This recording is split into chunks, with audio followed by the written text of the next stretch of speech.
آج مجھے اپنی زندگی کی پہلی کمائی ملنے والی تھی۔ 3 ماہ کی تنخواہ ایک ساتھ ملی اور ساتھ ساتھ چھٹی بھی مل گئی۔ گھر پہنچا تو عید کا سما تھا۔ ماں باپ بہن بھائی سب بہت خوش تھے۔ میں نے ساری رقم والدہ کے ہاتھ پر رکھ دی۔ والدہ نے رقم کا تیسرا حصہ راہ خدا میں خرچ کرنے کی نیت سے علیحدہ کیا اور کہا کہ اس رقم سے ایک بیوہ عورت کے گھر راشن خرید کر پہنچا دینا جو دور کے ایک محلے میں رہتی تھی۔ میں اسی وقت گیا اور راشن خرید کر لایا۔ گھر میں میرے لیے پرتکلف طعام کا انتظام کیا گیا تھا۔ بہن بھائیوں کے ساتھ مل کر لذیذ کھانوں کے مزے اڑائے اور سفر کی تھکاوٹ دور کرنے کی غرض سے رضائی میں گھس گیا۔ آنکھیں نیند سے بوجھل ہو رہی تھیں کہ اچانک اس بیوہ عورت اور اس کے یتیم بچوں کا خیال آیا۔ ارادہ کیا کہ ابھی جاؤں اور سامان پہنچا دوں۔ طبیعت میں سستی تھی، سوچا کل پہنچا دوں گا، لیکن بعد میں خیال آیا کہ میں تو پرتکلف کھانے کا مزہ لے چکا، کہیں وہ بچے بھوکے نہ ہوں۔ اسی وقت لحاف سے نکلا، ایک چادر اوڑھی، تھیلا کاندھے پر رکھا اور اس کے گھر کی طرف نکل پڑا۔ شدید سردی تھی، دھند بھی زیادہ تھی اور بھاری تھیلا اٹھانے میں بھی کچھ دقت ہو رہی تھی۔ ایک دور محلے میں اس عورت کا گھر تھا۔ اس کا شوہر مزدوری کرتا تھا اور 4 بچے تھے۔ ایک ناگہاں حادثے میں شوہر کی موت ہو گئی اور اب اس کے یتیم بچوں پر دستے شفقت رکھنے والا کوئی نہ تھا۔ قسمت بھی بہت ستم ظریف ہے، کبھی ایسے لوگوں کو لپیٹ میں لے لیتی ہے جن کا خدا کے سوا کوئی نہیں ہوتا۔ خیالات کا ایک سمندر لیے اس بیوہ عورت کے گھر کے باہر پہنچا۔ گھر کیا تھا بلکہ ایک خرابہ تھا۔ ایک کمرہ، چھوٹا سا صحن اور ایک خمیداسی 4 دیواری تھی۔ دروازہ کھٹکھٹایا تو ایک 5 سالہ بچی باہر آئی جس کے چہرے پر پریشانی، خوف اور بھوک نمایاں تھی۔ میں اس کے چہرے کو تکے جا رہا تھا اور دل ہی دل میں دعا کر رہا تھا کہ خدا کسی بچے پر ایسا وقت نہ لائے۔ اس بچی نے ایک پرانا سا جوڑا پہنا تھا اور شدید سردی میں ایک پھٹی پرانی جرسی پہنی ہوئی تھی۔ پاؤں برہنہ تھے، وہ بھی اس سردی میں کہ پیروں کو جما کے رکھتے۔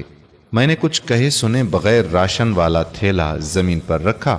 تھیلے کو دیکھتے ہی وہ بولی، کیا اس میں کھانے کا سامان ہے؟ یہ سننا تھا کہ میں حیران ہو گیا۔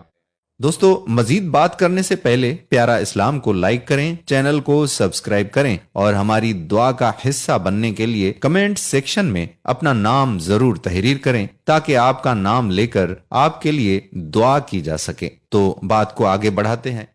ایک بار پھر اسی بچی نے یہی سوال دہرایا۔ میں نے مثبت انداز میں سر ہلایا۔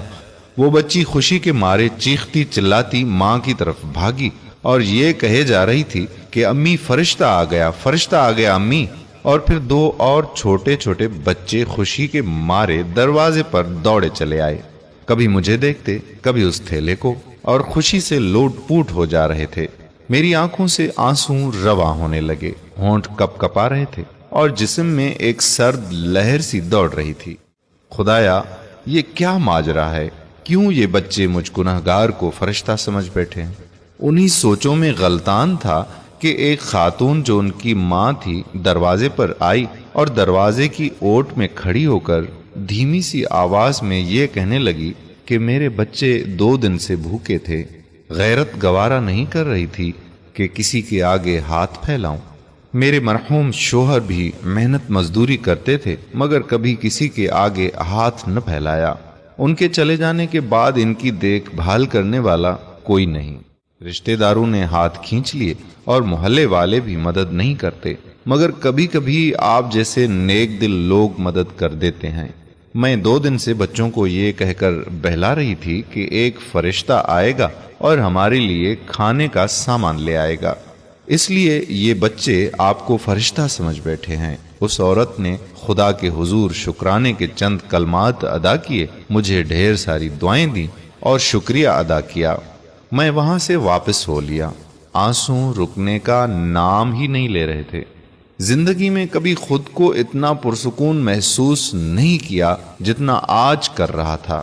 اور اندازہ لگایا کہ ایک بے بس انسان کی مدد کرنے سے جو روحانی سکون ملتا ہے وہ کسی اور کام میں نہیں۔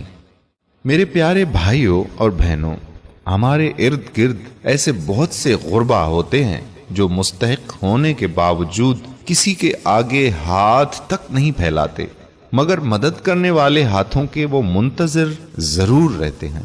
2 وقت کی روٹی ہی ان کا کل جان ہوا کرتی ہے۔ ایسے لوگوں کی مدد کرنی چاہیے، چاہے وہ ایک وقت کا کھانا ہی کیوں نہ ہو۔ تو اپنے آس پاس کے غربا پر نظر رکھیے، اور جو بھی آپ کو اس طرح کے غریب نظر آتے ہیں دل کھول کر ان کی مدد کیجیے، اور دلی اطمینان اور سکون حاصل کیجیے، اور اللہ رب العزت کو راضی کیجیے۔